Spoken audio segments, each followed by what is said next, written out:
What's going on, guys? Brooks Anderson bringing out another video today. And today's video is going to be an update style where we go over a lot of locations, baits, and tactics for this kind of later November, December period we're moving into. Now, this week we have a ton of cooler temperatures along with a lot of wind that's going to really shift around these fish and get them moving into some more traditional winter patterns. So definitely want to touch on all that good stuff today and kind of where my head's at and what I will be kind of targeting and throwing for the rest of November and December. I've been super thankful to be out on the water almost every day with clients fishing. Really appreciate y'all taking time and coming out with me on a guide trip. If y'all are interested, I'm full for the remainder of November, but I'm booking for December. If you want to learn that ditch bite or understand how we're targeting some of these bigger shallow fish in the wintertime with crankbaits, jig, shaky heads, all those really fun techniques, definitely check out my website. Love to get y'all out on some big spotted bass this winter. And lastly, I just opened a subscriber channel on my Fish Tips account, which is a bi-weekly update at a lot lower price point. That's going to give y'all consistent baits, location patterns, everything we're doing day in and day out on Lake Lanier. If you can't fish until the weekend, it gives you an awesome starting point, a lot of confidence in baits and tactics we are using consistently out on Lake Lanier. So definitely check out all that linked down below if you are interested in that. Love to see y'all over there. Other than that, we're going to pull up a map, talk about some baits, locations, really break down this kind of later fall, early winter period out on Lake Lanier. If y'all enjoy this, leave a like, subscribe. Let's jump into it. Alright guys, let's take a second and look at this map real quick. This is the Humminbird One Boat Network app. This is the Lake Master Premium. This is the VX card right here essentially, and this is what I use this time of year especially a lot to target these spotted bass. Ton of detail with the contour lines and depth ranges on this Humminbird maps. Personally, my favorite and really big tool of mine to consistently put myself and clients on spotted bass out here on Lanier. So let's break down this creek right here. This is just a random creek on Lake Lanier. Haven't fished this one, but it sets up really well for this time of year. It's going to be a great example for us to look at where these fish will be early November and moving into that December period we just talked about.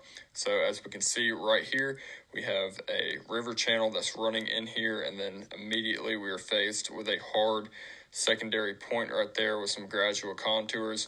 That would be an awesome area right there to kind of crank, throw a jig, shake your head. A lot of fish will be stopping on areas like this for the remainder of November and early December. And some other things to note in this creek, you can see we have another point right here. This would be another area I would check, and also a really cool zone right here that a lot of people would overlook is this kind of channel swing bank. You can see right here on the left hand side, you can really zoom in and get a lot of details of those contours right there. You can see how it's pretty shallow, and then it immediately has that access to deep water all the way down that bank.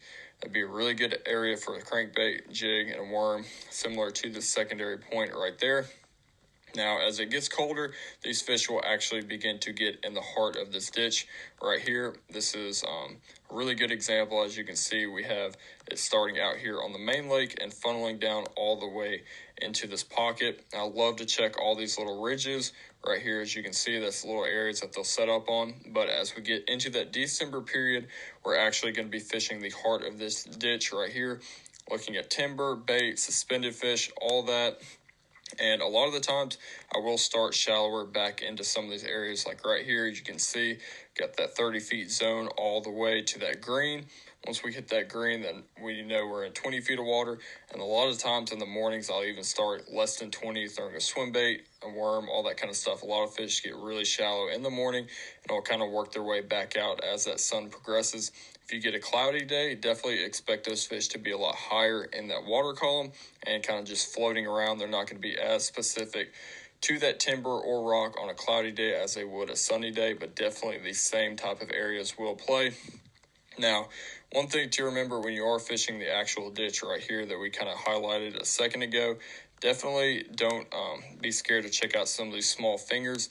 A lot of smaller schools of fish will set up in kind of some of those little zones right there, and a lot of people overlook those and they'll just head down that primary ditch. But this would be an awesome example and some stuff I would be looking for in November.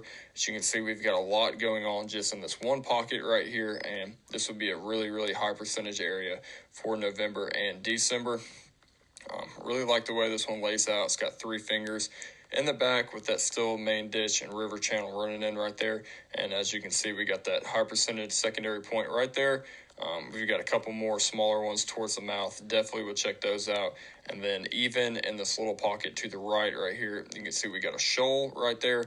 And you can see that channel swings right up next to it. They could be out there on the ditch, or if you get a sunny, warm day, they might slide up on some of that clay and rock. But definitely this would be an area I would check out.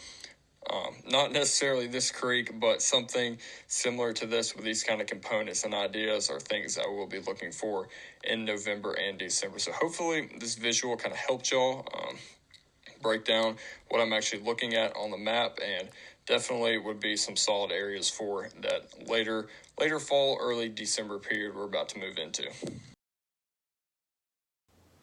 Alright guys, now that we've done a full map breakdown of a example area that I would be fishing at this time of year, let's really jump into some of the baits and techniques that we'll be utilizing for this period we've been speaking on.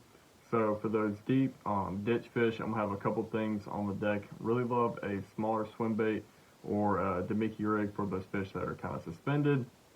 I will throw those two baits in the shallow parts of those ditches in the morning, but it's an awesome bait to pick those fish out of the timber. And the ones on bait balls, those are my go-tos. Now when I notice them kind of really tight to the bottom, I will integrate a Flex-It spoon in a 6/10 of an ounce, like that chrome with white tape. That's a really good one for me.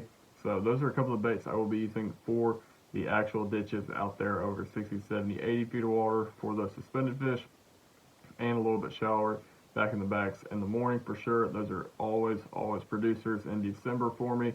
Now, when I am fishing some of those shallower breaks and secondary points, channel swing baits, all that stuff we highlighted on the map, that's when I will lean towards a shaky head with a Senko or a kind of smaller compact finesse jig like you've heard me talk about a lot on this channel.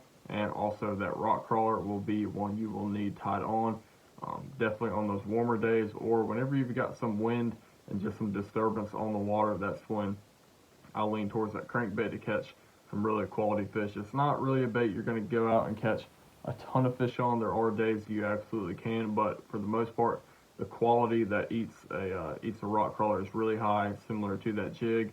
Shaky head can be kind of a limit filler, but also can yield some really big fish as well this time of year. So those are a couple of the baits, and that's generally the type of areas I will be fishing for the last week of November and in that December period.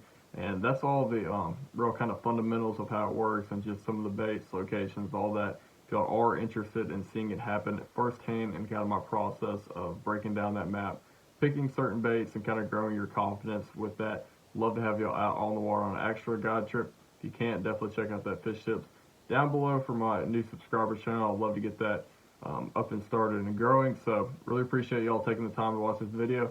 See y'all on the next one. Tight lines, leave a like, subscribe. See y'all.